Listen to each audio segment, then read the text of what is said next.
ನೀವು ಬರೀ ಮನಸ್ಸಲ್ಲಿ ಅಂದ್ಕೊಂಡು ಬರೀ ಪ್ಲ್ಯಾನೇ ಮಾಡ್ತಾಯಿದ್ರಿ ಇಡೀ ಜೀವನದಲ್ಲಿ ಕೆಲಸ ಆಗೋದಿಲ್ಲ. ನೀವು ಮಾಡಿರ್ತಕ್ಕಂತಹ 100 ಪ್ಲ್ಯಾನಲ್ಲಿ ಒಂದನ್ನು ನೀವು ಕಾರ್ಯಗತ ಮಾಡಿದರೆ ನಿಮಗೆ ದುಡ್ಡು ಬರುತ್ತೆ. ದೀಪಾವಳಿ ಹಬ್ಬದ ಧನಲಕ್ಷ್ಮಿ ಪೂಜೆಯ ದಿವಸ ಮಾಡಬೇಕು ಈ ಪ್ರಯೋಗ. ಮಾವಿನ ಮರದ ಮೇಲೆ ಬೇರೆ ಯಾವುದೇನೋ ಮರ ಗಿಡ ಹುಟ್ಕೊಂಡಿರಲಿ, ಅದು ವಂದನಿಕೆ ಇಷ್ಟುದ್ದ ಅದನ್ನು ಕತ್ತರಿಸಿಕೊಳ್ಳಬೇಕು. ದೇವತಾ ಪ್ರಾರ್ಥನೆಯನ್ನು ಮಾಡಿಕೊಂಡು ಮಹಾಲಕ್ಷ್ಮಿಯನ್ನು ಪ್ರಾರ್ಥನೆ ಮಾಡಿಕೊಂಡು ಅದಕ್ಕೆ ದಾರವನ್ನು ಕಟ್ಟಿಬಿಡೋದು. ಮತ್ತೆ ನಮಸ್ಕಾರ ಮಾಡಿ ಮರದ ಕಡೆ ತಿರುಗಿ ನೋಡದೆ ಮನೆಗೆ ಬಂದುಬಿಡಬೇಕು. ಪಂಚೆ ಉಡಬೇಕು, ಪ್ಯಾಂಟು ಶರ್ಟು ಬನೀನು ಹಾಕ್ಕೋತೀನಿ, ಯಾವುದೂ ಕೆಲಸ ಮಾಡೋದಿಲ್ಲ. ಎಲ್ಲದಕ್ಕೂ ಒಂದು ಡ್ರೆಸ್ ಕೋಡ್ ಅಂತಿರುತ್ತೆ, ಒಂದು ವಸ್ತ್ರ ಸಂಹಿತೆ ಇರುತ್ತೆ, ನಾವು ಅದೇ ಥರದಲ್ಲಿ ಹೋಗಬೇಕು ಸನಾತನಿಯರು. ಪ್ಲಾಸ್ಟಿಕ್ಕು ಬಳಸಬೇಡಿ, ಅದು ಬರೀ ಏನು ನಿಮ್ಮ ಪ್ರಕೃತಿಯನ್ನು ಹಾಳು ಮಾಡೋದಲ್ಲ, ಅದು ಮಡಿಗೆ ಬರಲ್ಲ. ಗೋಧೂಳಿ ಲಗ್ನ ಅಂತ, ಇದು ಧನಲಕ್ಷ್ಮಿಯನ್ನು ನೀವು ಪೂಜೆ ಮಾಡಬೇಕಾಗಿರ್ತಕ್ಕಂತಹ ಕಾಲ. ನಿಮ್ಮ ವೃತ್ತಿಯ ಬಗ್ಗೆ ನಿಮಗೆ ಗೌರವ ಆದರಲ್ಲಿ ಬೇರೆ ಏನು ಬೇಕಾದರೂ ಅಂದ್ಕೊಳ್ಳಿ, ಮಾಡ್ತಾ ಬಂದ ಪಕ್ಷದಲ್ಲಿ ದಿನಂಪ್ರತಿ ನಿಮ್ಮಲ್ಲಿ ಹಣದ ಶೇಖರಣೆ ಮತ್ತು ಹಣದ ವೃದ್ಧಿ ಆಗುವುದರಲ್ಲಿ ಎಳ್ಳಷ್ಟು ಸಂಶಯ ಇಲ್ಲ. ಕೆಲಸ ಇಲ್ಲ ಅಂತಕ್ಕಂಥವ್ರು ಕೂಡ ಈ ಪ್ರಯೋಗವನ್ನು ಮಾಡಿ ಆನಂತರದಲ್ಲಿ ಪ್ರಯತ್ನವನ್ನು ಪಟ್ಟರೆ ಶತಾಯಗತಾಯ ಅವರಿಗೆ ಇನ್ನು 1 ವರ್ಷ ಕಾಲದೊಳಗೆ ಸಾಕಷ್ಟು ಹಣಕಾಸಿನ ಅನುಕೂಲ ಆಗುವುದರಲ್ಲಿ ಯಾವ ಎರಡನೇ ಮಾತಿಲ್ಲ.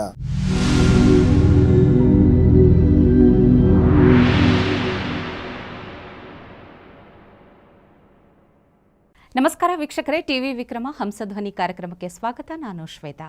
ಯೋಗ ಸೂತ್ರ ಮತ್ತು ಆಧ್ಯಾತ್ಮಿಕತೆಯ ಅರ್ಥಪೂರ್ಣ ವಿಚಾರಗಳನ್ನು ತಿಳಿಸುವಂತಹ ವೇದಿಕೆಯೇ ಹಂಸಧ್ವನಿ ಕಾರ್ಯಕ್ರಮ. ತಮ್ಮ ಜ್ಞಾನದ ಬಲದಿಂದ ಭಕ್ತರಲ್ಲಿ ಹೊಸ ಚೈತನ್ಯ ಮೂಡಿಸುತ್ತಿರುವ ತತ್ವಜ್ಞಾನಿಗಳು, ಮಾರ್ಗದರ್ಶಕರು ಆಗಿರುವಂತಹ ಹಂಸಶ್ರೀ ಸವಿತೃ ಶರ್ಮಾ ಗುರುಜಿ ಇದ್ದಾರೆ. ಗುರುಜಿ, ನಿಮಗೆ ಕಾರ್ಯಕ್ರಮಕ್ಕೆ ಆತ್ಮೀಯವಾದ ಸ್ವಾಗತ. ಜಟಾಧರಂ ಪಾಂಡುರಂಗಂ ಶೂಲಹಸ್ತಂ ಕೃಪಾನಿಧಿಂ ಸರ್ವರೋಗಹರಂ ದೇವಂ ದತ್ತಾತ್ರೇಯಮಹಂ ಭಜೆ. ಶ್ರೀಮದ್ ಜಗದ್ಗುರು ಶ್ರೀ ಶ್ರೀ ಶ್ರೀ ಸಚ್ಚಿದಾನಂದ ಬಾಲಿಕೇಶ್ವರ ಭಾರತೀ ಮಹಾಸ್ವಾಮಿನೇ ನಮಃ. ಜೈ ಗುರುದೇವ ದತ್ತ. ಎಲ್ಲರಿಗೂ ಶುಭೋದಯ, ಸನ್ಮಂಗಳವಾಗಲಿ. ವೀಕ್ಷಕರೇ, ಜೀವನದಲ್ಲಿ ಹಣ, ದುಡ್ಡು ಅನ್ನೋದು ಬಹಳ ಮುಖ್ಯ. ದುಡ್ಡಿದ್ದೋರೇ ದೊಡ್ಡೋರು ಅಂತ ಹೇಳ್ತಾರೆ. ಆದರೆ ದುಡ್ಡು ಯಾರ ಹತ್ರ ಇರೋದಿಲ್ಲ, ಅವರಿಗೆ ಮರ್ಯಾದೆ ಅಥವಾ ಗೌರವ ಕೊಡಬಾರ್ದ? ಇತ್ತೀಚಿನ ದಿನಗಳಲ್ಲಿ, ಇತ್ತೀಚಿನ ವರ್ಷಗಳಲ್ಲಿ ಈ ಥರದ ಬಹಳಷ್ಟು ಅನುಭವಗಳಾಗ್ತಾ ಇದೆ. ದುಡ್ಡಿಲ್ಲ ಅನ್ನೋ ಕಾರಣಕ್ಕೆ ಬೇರೆಯವರೆಲ್ಲ ಹೀಯಾಳಿಸಿ ನೋಡೋದಾಗಲಿ, ಹಗುರವಾಗಿ ನೋಡೋದಾಗಲಿ, ಈ ರೀತಿಯ ಬಹಳಷ್ಟು ಪ್ರಸಂಗಗಳು ಅನುಭವಕ್ಕೆ ಬಂದಿರುತ್ತೆ. ಹಾಗಾದರೆ ಏನು ಮಾಡಬೇಕು ಅನ್ನೋದ್ರ ಬಗ್ಗೆ ಇವತ್ತಿನ ಸಂಚಿಕೆಯಲ್ಲಿ ತಿಳಿದುಕೊಳ್ಳೋಣ. ಗುರುಜಿ, ಖಂಡಿತವಾಗ್ಲೂ ಅಂದರೆ ದುಡ್ಡು ಯಾರಿಗಿರುತ್ತೆ, ಶ್ರೀಮಂತರಿಗೆ ಹೆಚ್ಚು ಬೆಲೆ ಅನ್ನುವಂಥದ್ದು ಏನಿದೆ ಅದು ಒಪ್ಕೊಳ್ಳೇಬೇಕಾದಂಥದ್ದು, ಕಹಿ ಸತ್ಯ ಅದು. ಆದರೂ ಕೂಡ ದುಡ್ಡಿಲ್ಲ ಅಂತ ಹಗುರವಾಗಿ ನೋಡ್ತಾ ಇದ್ದಾರೆ ಅಂದಮೇಲೆ ಏನು ಪರಿಹಾರ ಹೇಳ್ತೀರಿ ಗುರುಜಿ? ಮೊದಲನೇದಾಗಿ ಉದ್ಯೋಗಂ ಪುರುಷ ಸಿಂಹಮುಪೈತಿ ಲಕ್ಷ್ಮೀ ಅಂತ. ಮನುಷ್ಯನು ಸತತವಾಗಿ ಪರಿಶ್ರಮಶೀಲನಾಗಿ ಅವನು ಉದ್ಯೋಗಸ್ಥನಾಗಬೇಕು ಅಂತ, ಆಗ ಲಕ್ಷ್ಮಿ ಬಂದು ಅವನು ವರಿಸ್ತಾಳೆ ಅಂತ. ಬರೀ ಏನೋ ಒಂದು ಮಾಡ್ತಾ ಕೂತ್ಕೋತೀನಿ ನನಗೆ ಹಣ ಬರಬೇಕು ಅಂದರೆ ಮಂತ್ರದಿಂದ ಮಾವಿನಕಾಯಿ ಉದುರೋದಿಲ್ಲ. ಅಲ್ಲಿ 2 ಅರ್ಥ ಇದೆ ಈ ಗಾದೆಯಲ್ಲಿ. ಜನ ಏನು ತಿಳ್ಕೊಂಡಿದ್ದಾರೆ ಅಂದರೆ ಚೂಮಂತ್ರಂಗಾಳಿ ಅನ್ನೋ ಮಂತ್ರ ಅಂದ್ಕೊಂಡ್ಬಿಟ್ಟಿದ್ದಾರೆ. ಅಲ್ಲ, ಮಂತ್ರದಿಂದ ಮಾವಿನಕಾಯಿ ಉದುರೋದಿಲ್ಲ ಅರ್ಥ ಏನು ಅಂದರೆ, ಮಂತ್ರ ಅನ್ನೋದಕ್ಕೆ ಇನ್ನೊಂದು ಅರ್ಥ ಸಮಾಲೋಚನೆಗೆ ಮಂತ್ರ ಅಂತ ಕರೀತಾರೆ. ನಾವೆಲ್ಲ ಕೂತ್ಕೊಂಡ್ಬಿಟ್ಟು ಬ್ರೈನ್ ಸ್ಟಾರ್ಮಿಂಗ್ ಕೂತ್ಕೊಂಡು ಮಾಡಿ ಪ್ಲ್ಯಾನಿಂಗ್ ಮಾಡೋದು, thinking out of the box, ಈ ಆ್ಯಂಗಲಲ್ಲಿ ಅದು ಮಾಡು, ಈ ಸ್ಟ್ರಾಟಜಿ ಯೂಸ್ ಮಾಡೋಣ, ಇದಕ್ಕೆ ಮಂತ್ರ ಅಂತ ಹೆಸರು. ಎಕ್ಸಿಕ್ಯೂಷನ್ ಆಗದೆ ಎಕ್ಸಿಕ್ಯೂಟ್ ಮಾಡಬೇಕು. ಆಚಾರ ಪರಮೋ ಧರ್ಮ ಅಂತ ಸುಭಾಷಿತ ಹೇಳುತ್ತೆ, ವಿಷ್ಣು ಸಹಸ್ರನಾಮದಲ್ಲೂ ಬರುತ್ತೆ. ಆಚಾರ ಪರಮೋ ಧರ್ಮ ಧರ್ಮಸ್ಯ ಪ್ರಭುರಚ್ಯುತಃ ಅಂತ ಬರುತ್ತೆ. ನೀವು ಬರೀ ವಿಚಾರ ಮಂಡನೆಯನ್ನು ಮಾಡ್ತಾ ಮಂತ್ರ ಸಮಾಲೋಚನೆಯನ್ನೇ ಮಾಡ್ತಾ ಇದ್ದರೆ, ಮಂತ್ರಾಲೋಚನೆ ಅಂತಲೇ ಹೆಸರು. ನೀವು ಹಿಂದಿನ ಪತ್ರಿಕೆಗಳು ನೋಡಿದ್ರೆ ಮಂತ್ರಾಲೋಚನೆಯಲ್ಲಿ ಪಾಲ್ಗೊಂಡಿದ್ದರು ಅಂತ ಬರುತ್ತೆ. ಅಂದರೆ ಅರ್ಥ ಏನು ಅಂತಂದರೆ, ಅಲ್ಲಿ ಒಂದು ವಿಚಾರದ ಬಗ್ಗೆ ಗಹನವಾಗಿ ಎಲ್ಲರೂ ತಮ್ಮ ತಮ್ಮ ಅನಿಸಿಕೆಗಳನ್ನು, ಅಭಿಪ್ರಾಯಗಳನ್ನು ಮಂಡಿಸುವುದಕ್ಕೆ ಮಂತ್ರಾಲೋಚನೆ ಅಂತ ಹೆಸರು. ಅಂದರೆ ಮಂತ್ರದಿಂದ ಮಾವಿನಕಾಯಿ ಉದುರೋದಿಲ್ಲ ಅರ್ಥ ಏನು ಅಂತಂದರೆ, ನೀವು ಬರೀ ಮನಸ್ಸಲ್ಲಿ ಅಂದ್ಕೊಂಡು ಬರೀ ಪ್ಲ್ಯಾನೇ ಮಾಡ್ತಾಯಿದ್ರಿ ಇಡೀ ಜೀವನದಲ್ಲಿ ಕೆಲಸ ಆಗೋದಿಲ್ಲ. ನೀವು ಮಾಡಿರ್ತಕ್ಕಂತಹ 100 ಪ್ಲ್ಯಾನಲ್ಲಿ ಒಂದನ್ನು ನೀವು ಕಾರ್ಯಗತ ಮಾಡಿದರೆ ನಿಮಗೆ ದುಡ್ಡು ಬರುತ್ತೆ ಅಂತಕ್ಕಂಥ ಒಂದು ಪೀಠಿಕೆ ಹೇಳ್ತಾ ಇದ್ದೀನಿ. ಯಾಕೆಂದರೆ ಮಂತ್ರದಿಂದ ಮಾವಿನಕಾಯಿ ಉದುರ್ತಿಲ್ಲ ಅಂತ ಹೇಳಿದ್ವಲ್ಲ, ಮಾವಿನ ಮರದ್ದೇ ಒಂದು ಪ್ರಯೋಗವನ್ನು ಹೇಳ್ಕೊಡ್ತಾ ಇದ್ದೀನಿ ಎಲ್ಲರಿಗೂ ಇವತ್ತಿನ ದಿವಸ. ಅದು ಕಾಕತಾಳೀಯವೋ ಅಥವಾ ದೈವ ಸಂಘಟನೆಯೋ ತಲೆಗೆ ನನಗೆ ಬಂತಿದ್ದೀನಿ, ಯಾಕೆ ಹೇಳಬಾರ್ದು ನಮ್ಮ ಜನರಿಗೆ, ಮಾಡಲಿ ಅನುಕೂಲ ಆಗುತ್ತೆ ಅಂತ. ಇದನ್ನು ಮಾಡಿದಾಕ್ಷಣಕ್ಕೆ ಜಗದ್ಗುರುಗಳಾದ ಶ್ರೀ ವಿದ್ಯಾರಣ್ಯ ಮಹಾಸ್ವಾಮಿಗಳು ವಿಜಯನಗರದಲ್ಲಿ ಬಂಗಾರದ ಮಳೆ ಸುರಿಸದಂತೆ ಮಳೆ ಸುರಿಯೋದಿಲ್ಲ ಅಂತ ಮಹಾನ್ ಭಾವರ ಒಂದು ಅನುಗ್ರಹ ಇದ್ರೆ ಆಗುತ್ತೆ. ಈ ಕಾಲದಲ್ಲೂ ಇಲ್ಲ ಅನ್ಲಿಕ್ಕೆ ಬರೋದಿಲ್ಲ. ಆದರೆ ಅಂತಹ ಬಂಗಾರದ ಮಳೆ ಸುರಿಯುವ ಅವಕಾಶವನ್ನು ನೀವು ಹುಡುಕಿಕೊಂಡು ಹೋಗುವ ದಾರಿಗಳು ನಿಮಗೆ ಸಿಗುತ್ತೆ.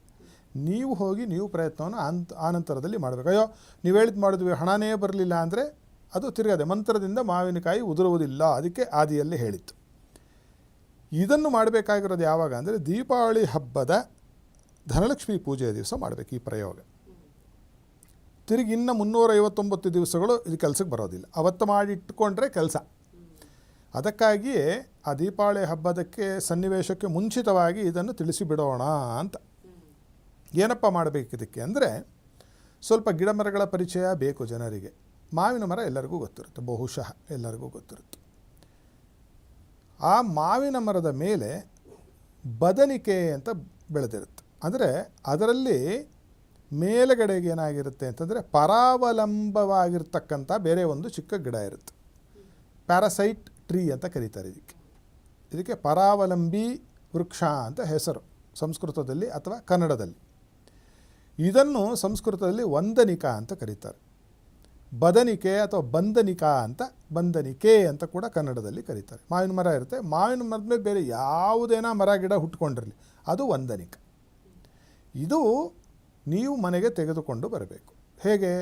ಪ್ಯಾಂಟು, ಶರ್ಟು, ಶೂವು, ಬಾಯಲ್ಲಿ ಬೆರಳಿಟ್ಕೊಂಡು ಕಿವಿಯಲ್ಲಿ ಬೆರಳು ಹಾಕಿಬಿಟ್ಟು ಹೋಗಿ ಕಿತ್ಕೊಂಬಂದರೆ ಮುಗಿದೋಯ್ತು, ಏನು ಕೆಲಸನೂ ಮಾಡೋದಿಲ್ಲ. ಅತ್ಯಂತ ಗೌರವ, ಆದರ ಮತ್ತು ಶುದ್ಧಿಯಿಂದ ತರಬೇಕು ಇದನ್ನು. ಯಾವುದನ್ನು? ಈ ಮಾವಿನ ಮರದ ವಂದನಿಕೆ. ಅದು ಅಮಾವಾಸ್ಯೆ ಧನಲಕ್ಷ್ಮಿ ಪೂಜೆಯ ದಿವಸ ತರಬೇಕು. ಮೊಟ್ಟ ಮೊದಲನೇದಾಗಿ ಆ ಧನಲಕ್ಷ್ಮಿ ಪೂಜೆ ಯಾವತ್ತು ಅಂದರೆ ಅಕ್ಟೋಬರ್ 20ನೇ ತಾರೀಕಿನ ದಿವಸ ಉಂಟು, ಸೋಮವಾರ ಅವತ್ತಿನ ದಿವಸ ತರಬೇಕು. ಹೇಗೆ ತರಬೇಕು? ಹೋಗಿ ಕಿತ್ಕೊಂಬಂದ್ಬಿಡೋದ? ಹಾಗೆಲ್ಲ ಆಗೋದಿಲ್ಲ. 19ನೇ ತಾರೀಕು ಹಿಂದಿನ ದಿನ ಯಾವುದು? 20ನೇ ತಾರೀಕಿನ ಹಿಂದಿನ ದಿನ ಸಂಜೆ ಸೂರ್ಯ ಮುಳುಗಿದ ನಂತರದಲ್ಲಿ, ಕತ್ತಲಾದ ನಂತರದಲ್ಲಿ ಆ ವಂದನಿಕಾ ಅಥವಾ ಬದನಿಕೆ ಇರತಕ್ಕಂತಹ ಮಾವಿನದ ಮರದ ಬಳಿ ಹೋಗಬೇಕು. ಕೈಯಲ್ಲಾಡಿಸ್ಕೊಂಡು ಹೋಗುವ ಹಾಗಿಲ್ಲ. ಅರಿಶಿನ, ಕುಂಕುಮ, ಹೂವು, ಆಮೇಲೆ ಕಡ್ಡಿ, ಕರ್ಪೂರ, ನೈವೇದ್ಯಕ್ಕೆ ಹಣ್ಣು, ಒಂದು ಚೊಂಬಿನಲ್ಲಿ ನೀರು ಮತ್ತು ಮಂತ್ರಿಸಿದ ಒಂದು ದಾರವನ್ನು ತೆಗೆದುಕೊಂಡು ಹೋಗಬೇಕು. ಇದು ಶಾಸ್ತ್ರದಲ್ಲಿರೋದು ಹೇಳ್ತಾ ಇದ್ದೀನಿ ನಾನು, ಯಾಕಂದರೆ ಅದನ್ನು ನಾನು ಮೀರಿ ಹೇಳಿದ್ರೆ ಫಲ ಬರೋದಿಲ್ಲ. ಅದಕ್ಕೆ ಒಂದು ದಿಗ್ಬಂಧನ ಮಂತ್ರವನ್ನು ಜಪಿಸಿರ್ತಕ್ಕಂತಹ 9 ಎಳೆಯ 9 ಗಂಟು ಇರುವ ಗ್ರಂಥಿ ಇರುವ ಒಂದು ಯಾರ ಹತ್ರ ಆದರೂ ಮಂತ್ರಿಸಿಕೊಂಡು ಹೋಗಬೇಕು. ಅದು ನಿಮಗೆ ಬಿಡ್ತೀನಿ, ಯಾರ ಹತ್ರ ಹೋಗಿ ಆ ದಿಗ್ಬಂಧನ ಮಂತ್ರವನ್ನು ಆ ಒಂದು ಹಸಿ ದಾರದ ಉಂಡೆಗೆ ನೀವು ಮಾಡಿಸಿಕೊಳ್ತೀರಿ ಅಂತಕ್ಕಂಥದ್ದು. ಇದನ್ನು ಸರಿಯಾದವ್ರನ್ನ ಸಂಪರ್ಕಿಸಿ ಅವ್ರಿಗೊಂದಿಷ್ಟು ದಕ್ಷಿಣೆ ಕೊಟ್ಟು ಮಾಡಿಸ್ಕೊಂಡು ಹೋಗಬೇಕು. ಇದನ್ನು ತೆಗೆದುಕೊಂಡು ಹೋಗಿ ಏನು ಮಾಡಬೇಕು? 19ನೇ ತಾರೀಕಿನ ರಾತ್ರಿ ಆ ಗಿಡದ ಕೆಳಗೆ ಸ್ವಲ್ಪ ಮೊದಲೇ ಹೋಗಿ ನೀವು ಶುದ್ಧಿ ಮಾಡ್ಕೊಂಡು ಬಂದಿರಬೇಕು. ಹಣ ಬೇಕು ಅಂದರೆ ಇವೆಲ್ಲ ಮಾಡಬೇಕು, ಸುಮ್ಮನೆ ಹೋಗಿ ಕಿತ್ಕೊಂಬಂದ್ರೆ ಆಗೋದಿಲ್ಲ. ಇಷ್ಟೆಲ್ಲ ಹೇಳ್ತೀರಾ ಅಂತಂದರೆ ಇದು ಫಾಸ್ಟ್ ಫುಡ್ ಥರ ಸಿಗೋದಿಲ್ಲ ನಿಮಗೆ. ಅಲ್ಲಿ ಹೋಗಿ ಆ ಬುಡದಲ್ಲಿ ಕುಳಿತುಕೊಂಡು ಆ ಮರಕ್ಕೆ ಚಿಕ್ಕದಾಗಿ ಆ ನೀರನ್ನು ಸ್ವಲ್ಪ ಹಾಕಿ ಬುಡಕ್ಕೆ ಅರಿಶಿನ, ಕುಂಕುಮ, ಹೂವು, ಕಡ್ಡಿ, ಕರ್ಪೂರ ನೋಡ್ಕೊಂಡು ಹಚ್ಚಿ. ಮರಕ್ಕೆ ಬೆಂಕಿ ಹಚ್ಚಬಾರದು ನಾವು, ಅದನ್ನು ಏನೋ ಪೂಜೆ ಮಾಡಲಿಕ್ಕೆ ಹೋಗಿ. ಆ ಮರಕ್ಕೆ ಚಿಕ್ಕದಾದ ಒಂದು ಪೂಜೆಯನ್ನು ಮಾಡಿ ಅದನ್ನು ಪ್ರಾರ್ಥನೆ ಮಾಡಬೇಕು. ಅದರಲ್ಲಿ ಒಂದು ಶಕ್ತಿ ಇರುತ್ತೆ. ಧನಲಕ್ಷ್ಮಿ ಹಬ್ಬದ ದಿವಸ ಬೆಳಗಿನ ಜಾವ ಬಂದು ಅದರಲ್ಲಿ ಕೂರುತ್ತೆ ಅಂತ ಶಾಸ್ತ್ರದಲ್ಲಿ ಹೇಳುತ್ತೆ. ಅದಕ್ಕೆ ಓಜೋ ಶಕ್ತಿ ಅಂತ ಹೆಸರು ಸಂಸ್ಕೃತದಲ್ಲಿ. ಅದನ್ನು ಪ್ರಾರ್ಥನೆ ಮಾಡಿ ಆ ವೃಕ್ಷರಾಜನನ್ನು ಕೈ ಮುಕ್ಕೊಂಡು ಕನ್ನಡದಲ್ಲಿ ಹೇಳಿ, ತೆಲುಗಲ್ಲಿ ಹೇಳಿ, ಇಂಗ್ಲೀಷಲ್ಲಿ ಹೇಳಿ, ತಮಿಳಲ್ಲಿ ಹೇಳಿ, ಎಲ್ಲ ಭಾಷೆ ಅರ್ಥವಾಗುತ್ತೆ ಆ ವೃಕ್ಷರಾಜನಿಗೆ. ಅಪ್ಪ, ನನಗೆ ಈ ಥರದ ಹಣಕಾಸಿನ ಕೊರತೆ ಇದೆ, ನನಗೆ ಹಣ ಬರೋದಕ್ಕೆ ದಾರಿ ಮಾಡಿಕೊಡಲು ನಾಳೆ ದಿವಸ ಬೆಳಗ್ಗೆ ಬಂದು ನಿನ್ನನ್ನು ಕರೆದುಕೊಂಡು ಹೋಗ್ತೀನಿ, ನೀನು ಕೃಪೆ ಇಟ್ಟು ನನಗೆ ಹಣಕಾಸಿನ ಸವಲತ್ತನ್ನು ಒದಗಿಸಿ ಕೊಡಬೇಕು ಅಂತ ಹೇಳಿ ನಮಸ್ಕಾರ ಮಾಡಿ ಈ ಹಗ್ಗವನ್ನು ಆ ಮರದ ಒಂದು ರೆಂಬೆಗೆ, ಎಲ್ಲಿ ನೀವು ಹೀಗೆ ರೆಂಬೆ ಇದ್ದರೆ ಇಲ್ಲಿ ಆ ಬಂಧನಿಕೆ ಇರಬೇಕು, ಅದರ ಹಿಂದಿನ ಭಾಗಕ್ಕೆ ಬಿಗಿಬೇಕು, ಅಥವಾ ಗಿಡದ ಬುಡಕ್ಕೆ ಬಿಗಿದ್ರೂ ಪರವಾಗಿಲ್ಲ.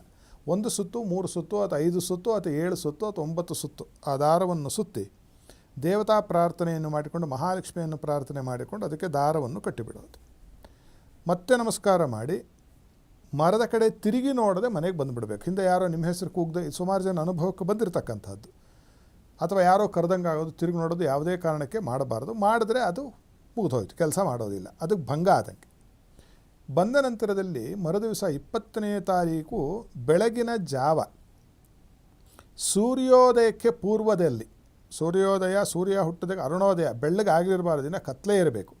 ನೀವು ಎದ್ದು ಸ್ನಾನಾದಿಗಳನ್ನು ಮಾಡಿಕೊಂಡು ಒಳ್ಳೆಯ ಒಗೆದಿರುವ ಬಟ್ಟೆಯನ್ನು ಉಟ್ಟುಕೊಳ್ಳಬೇಕು. ಅದು ಬಹುಶಃ ಕೆಂಪು ಬಟ್ಟೆ ಆದರೆ ಅತ್ಯಂತ ಶ್ರೇಷ್ಠ. ಪಂಚೆ ಉಡಬೇಕು. ಪ್ಯಾಂಟು ಶರ್ಟು ಬನೀನು ಹಾಕ್ಕೋತೀನಿ ಯಾವುದೂ ಕೆಲಸ ಮಾಡೋದಿಲ್ಲ. ಒಂದು ಎಲ್ಲದಕ್ಕೂ ಒಂದು ಡ್ರೆಸ್ ಕೋಡ್ ಅಂತಿರುತ್ತೆ, ಒಂದು ವಸ್ತ್ರ ಸಂಹಿತೆ ಇರುತ್ತೆ. ನಾವು ಅದೇ ಥರದಲ್ಲಿ ಹೋಗಬೇಕು ಸನಾತನೀಯರು. ಆ ಥರದ ಗಂಡಸರಾದರೆ ಪಂಚೆ ಶಲ್ಯವನ್ನು, ಬನೀನು ಹಾಕ್ಕೊಂಡು ಅದ್ರ ಮೇಲೆ ಶಲ್ಯ ಹೊತ್ಕೊಂಡ್ರೆ ಉಪಯೋಗ ಇಲ್ಲ. ಪ್ಯಾಂಟ್ ಹಾಕ್ಕೊಂಡು ಮೇಲ್ಗಡೆ ಪಂಚೆ ಉಟ್ಕೊಂಡ್ರೆ ಉಪಯೋಗ. ಯಾಕೆಂದರೆ ಈ ಥರ ಮಹಾಬುದ್ಧಿವಂತರು ನೋಡಿದ್ದೀನಿ ನಾನು. ದೇವಸ್ಥಾನದಲ್ಲಿ ಪಂಚೆ ಉಟ್ಕೊಂಬ ಅಂದರೆ ಪ್ಯಾಂಟ್ ಮೇಲೆ ಪಂಚೆ ಉಟ್ಕೊಂಡು ಹೋಗೋದು ನಮ್ಮ ಜನ. ಇಂತಹ ಅತಿ ಬುದ್ಧಿವಂತತನ ನಮ್ಮ ಸಮಾಜಕ್ಕೆ ಆವರಿಸಿಬಿಟ್ಟಿದೆ. ಆ ಬುದ್ಧಿವಂತನ ನೀವು ಮಾಡಿದ್ರೆ ಆ ವೃಕ್ಷರಾಜನ ಬುದ್ಧಿವಂತನ ಮಾಡಿ, ಬಾ ನಿನಗೆ ಮಾಡ್ತೀನಿ, ನಿನಗೆ ತೊಗೊಂಡೋಗಿ ನನ್ನ, ನಿನಗೆ ಇರೋ ದುಡ್ಡು ಹೋಗ್ಬಿಡಲಿ ಅಂತಾನೆ. ಆದ್ದರಿಂದ ನಿಮಗೆ ನೀವು ಮೋಸ ಮಾಡಿಕೊಳ್ಳುವುದು ಬೇಡ. ಎಷ್ಟು ನಿಷ್ಠೆಯಿಂದ ಎಷ್ಟು ಶ್ರದ್ಧೆಯಿಂದ ಮಾಡ್ತೀರೋ ಅಷ್ಟು ಫಲಪ್ರಾಪ್ತಿ ಆಗುತ್ತೆ. ಹೋಗಿ ಏನು ಮಾಡಬೇಕು, ಯಾವುದಾದರೂ ಮರದ ವಸ್ತುವಿನಿಂದ ಆ ಮಾವಿನ ಮರದ ಮೇಲೆ ಬೆಳೆದಿರ್ತಕ್ಕಂತಹ ಹೊಂದಾಣಿಕೆಯನ್ನು ಇಷ್ಟುದ್ದ ಅದನ್ನು ಕತ್ತರಿಸಿಕೊಳ್ಳಬೇಕು. ಅದಕ್ಕೆ ಚಾಕು ಚೂರಿ ಇವೆಲ್ಲ ಹಾಕುವ ಹಾಗಿಲ್ಲ, ಕಬ್ಬಿಣವನ್ನು ಮುಟ್ಟಿಸುವ ಹಾಗಿಲ್ಲ, ಉಗುರಿನಲ್ಲಿ ಅದನ್ನು ಚಿವುಟಿಕೊಂಡು ಬರುವ ಹಾಗಿಲ್ಲ. ಯಾವುದಾದ್ರೂ ಒಂದು ಮರದ ವಸ್ತುವನ್ನು ತೆಗೆದುಕೊಂಡು ಒಂದು 2 ಏಟು ಹಿಂಗೆ ಹಾಕಿದ್ರೆ ಬರುತ್ತೆ. ಪೂರ್ತಿ ಕಿತ್ತಬೇಡಿ, ಇಷ್ಟು ದಪ್ಪ ತೊಗೊಂಡ್ರೆ ಜಾಸ್ತಿ ದುಡ್ಡು ಬರುತ್ತೆ ಅಂತಕ್ಕಂಥದ್ದು ಏನೂ ಇಲ್ಲ. ಒಂದು ಇಷ್ಟು ಸಾಕು. ಇಷ್ಟು ದುಡ್ಡು ಪಾಸ್ವರ್ಡ್ ಇದ್ದರೂ ಎಷ್ಟಿರುತ್ತೋ ಅಷ್ಟೇ ದುಡ್ಡು ಬರೋದು ಅಕೌಂಟಿಂದ. ಇಷ್ಟಿದ್ರೂ ಪಾಸ್ವರ್ಡು ನಿಮ್ಮ ಅಕೌಂಟಲ್ಲಿ ಎಷ್ಟಿರುತ್ತೋ ಅಷ್ಟೇ ಬರೋದು. ಆ ಅರ್ಥವನ್ನು ತಿಳಿದುಕೊಂಡು ಒಂದಿಷ್ಟುದ ಬದನಿಕೆಯನ್ನು ತೆಗೆದುಕೊಂಡು ಏನು ಮಾಡಬೇಕು, ಅದನ್ನು ಸೂರ್ಯನ ಬೆಳಕು ಬೀಳದ ರೀತಿಯಲ್ಲಿ ಯಾವುದಾದ್ರೂ ಒಂದು ಚಿಕ್ಕ ಒಂದು ಡಬ್ಬಿಯನ್ನು ತೆಗೆದುಕೊಂಡು ಹೋಗಿರಬೇಕು. ಅದು ಬಂಗಾರ, ಬೆಳ್ಳಿ, ತಾಮ್ರ, ಹಿತ್ತಾಳೆ, ಕಂಚು ಆದರೆ ಅತ್ಯಂತ ಶ್ರೇಷ್ಠ. ಪ್ಲಾಸ್ಟಿಕ್ಕು ವರ್ಜ್ಯ, ಪ್ಲಾಸ್ಟಿಕ್ಕು ಬಳಸಬೇಡಿ. ಅದು ಬರೀ ಏನು ನಿಮ್ಮ ಪ್ರಕೃತಿಯನ್ನು ಹಾಳು ಮಾಡೋದಲ್ಲ, ಅದು ಮಡಿಗೆ ಬರಲ್ಲ. ಪ್ಲಾಸ್ಟಿಕ್ ಕವರುಗಳು, ಪ್ಲಾಸ್ಟಿಕ್ ಡಬ್ಬಗಳು, ಪ್ಲಾಸ್ಟಿಕ್ ಚೊಂಬುಗಳು ಯಾವುದು ಮಡಿಗೆ ಬರೋದಿಲ್ಲ. ಅಂತಹ ಯಾವುದಾದ್ರೂ ಒಂದು ಡಬ್ಬಿಯಲ್ಲಿ ಅದನ್ನು ಇಟ್ಟುಕೊಂಡು ಮನೆಗೆ ತಂದು ಇಡುವುದು. ಒಂದು ಉತ್ತಮವಾದ ಒಂದು ಪೂಜಾರ್ಹವಾದ ಸ್ಥಳದಲ್ಲಿ ಅದನ್ನು ಸ್ಥಾಪನೆ ಮಾಡಿ 20ನೇ ತಾರೀಕು ಸಂಜೆ 7 ಗಂಟೆ 30 ನಿಮಿಷದಿಂದ 8 ಗಂಟೆ 20 ನಿಮಿಷದ ಮಧ್ಯದಲ್ಲಿ ಗೋಧೂಳಿ ಲಗ್ನ ಅಂತ. ಇದು ಧನಲಕ್ಷ್ಮಿಯನ್ನು ನೀವು ಪೂಜೆ ಮಾಡಬೇಕಾಗಿರ್ತಕ್ಕಂತಹ ಕಾಲ.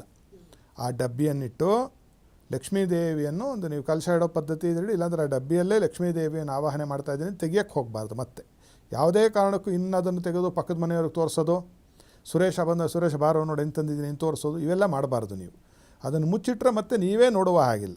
ಮನೆಗೆ ಬಂದು ಬೇಕಾದ್ರೆ ಅದಕ್ಕೇನಾದರೂ ಒಂದು ಗಮ್ ಹಾಕಿಬಿಡಿ, ಸೀಲ್ ಮಾಡಿಬಿಡಿ ಅದನ್ನು.